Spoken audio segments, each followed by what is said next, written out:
இந்த உலகத்திலே ரொம்பவே எக்ஸ்பென்சிவான ஃப்ரூட் எதுன்னு சொல்லி உங்களுக்கு தெரியுமா? அதுதான் யுபாரி கிங் மெலோன்னு சொல்லக்கூடிய ஒரு ஃப்ரூட். இது ஜப்பானில் மட்டுமே க்ரோ ஆகக்கூடிய ஒரு ஸ்பெஷலான மெலோன்னு சொல்லலாம். இது நார்மலான ஃபார்மில் கூட கிடைக்காது.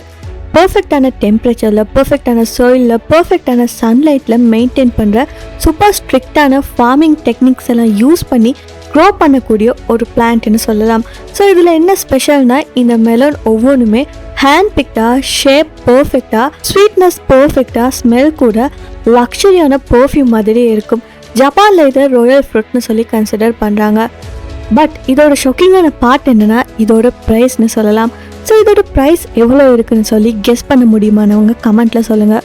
ஸோ இதோட ப்ரைஸ் பார்த்தீங்கன்னா 20 லட்சம் வரை விற்கப்படுது. ஸோ இது ஏன் இவ்வளோ எக்ஸ்பென்சிவாக இருக்குன்னா, ரொம்ப ரேராக கிடைக்கப்படுது. அண்ட் ஜப்பானோட சூப்பர் ஸ்ட்ரிக்டான ஃபார்மிங் மெத்தட் யூஸ் பண்ணப்படுது. பர்ஃபெக்டான லுக்கில் இருக்குது, பர்ஃபெக்டான டேஸ்ட்டில் இருக்குது.